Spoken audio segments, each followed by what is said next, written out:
We are tracking this story. 2 students are dead, 5 are hurt following an overnight shooting in Norfolk, Virginia. The shooting took place at an off-campus house, and officers have identified 2 victims killed as a 25-year-old man and a 19-year-old woman, both of them students at Norfolk State University. No arrests have been made at this point. The investigation is ongoing. And guns in schools, that's exactly what an Iowa school board approved. They voted unanimously to allow school staff to carry firearms on campus while school is in session. The program will allow up to 10 on-campus staff members who are not teachers to carry a concealed firearm. And joining me now to discuss this new program is Iowa State Representative John Wills. Representative Wills, thank you so much for being here. Yeah, good evening. Thank you for having me. Let's start with this. Can you please explain to us, why do you think this will keep students safer? Well, I really think that is a multi-pronged problem. We've got to have basically a hardening of our schools. We've got to have locks on doors. We've got to have cameras. We've got to have a number of types of things like this. We've got to also look at identifying students who might be a cause of problems. Every one of the students who have been school shooters in the past have said that they're going to shoot up a school, or after they've done it, people said, well, hey, I'm not surprised that this happened. The last final, I guess, effort to try to prevent school shootings is to have school armed people in the school. That's just the final step. That we've got to have that, because if the other measures don't stop the shooter, then you've got to have that final effort. Well, you know, we know 91% of school shooters have some sort of connection with the school. And one of the arguments that we've heard against arming teachers in schools specifically is that in a moment of stress and confusion, they should not be expected to act as trained law enforcement and shoot a student or former student that they may even know. Do you believe that on-campus staff is up to the task? You know, in the last school shooting in Texas, there's stories of teachers hugging on to children, protecting them as the shooter shoots them. You know, teachers shouldn't be required to do that. They should be able to fight back. They should be able to have the ability to fight back. Now, the school in Spirit Lake, they're not going to arm teachers. They're going to arm staff. But it's the same difference. Those staff would do the same thing. They would protect those students. Let's give those staff members the ability to do that versus just trying to hug them and shield them from a bullet. You know, we know that arming teachers has been such a polarizing topic in our country. There was a recent study conducted by the Pew Research Center. It found that 53% of parents are opposed to arming teachers, 46% support it. And we know in this case, we are talking about arming staff, not teachers.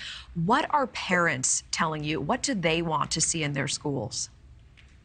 Well, overwhelmingly in the Spirit Lake School District, what I've heard is people are very positive.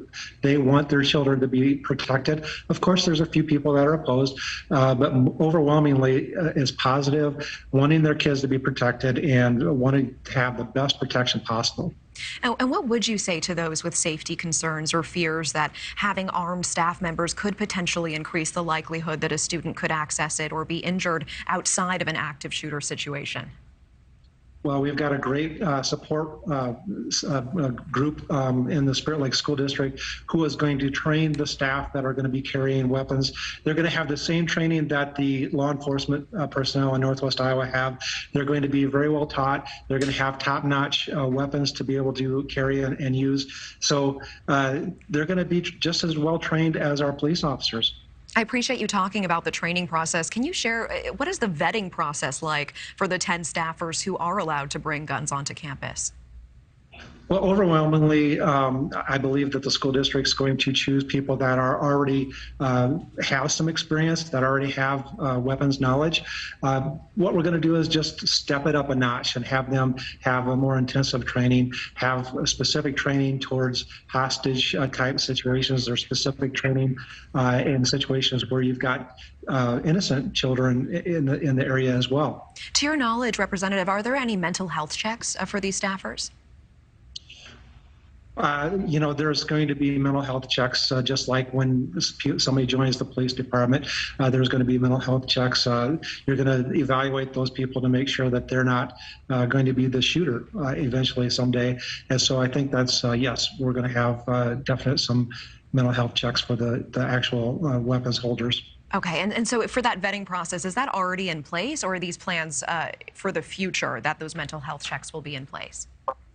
That's something that the school district is putting together, and I've not been really privy to how they're going to do that. But I do know that they are going to have specific vetting of those people. And Representative Wills, one final question for you. I know you did mention that this is a complex and multi-pronged situation, and that this is sort of the last line of defense that we're hoping will never need to be used. What else are schools in this area doing to better prepare for the possibility of a school shooting? Well, I think they're really looking at, first of all, hardening that school, making sure that people can't get in if they're not wanted, making sure that there's one entrance into the school, making sure that there's cameras, and that those cameras are easily available to law enforcement so that the law enforcement can identify where that potential shooter is. So those are the main things that we've got to do. Those are the main things we've got to look at right away. Those are things we can do now without delay. Representative John Wills, I certainly appreciate your time. We know it's a complex and a high emotion issue. Thank you so much for being here tonight.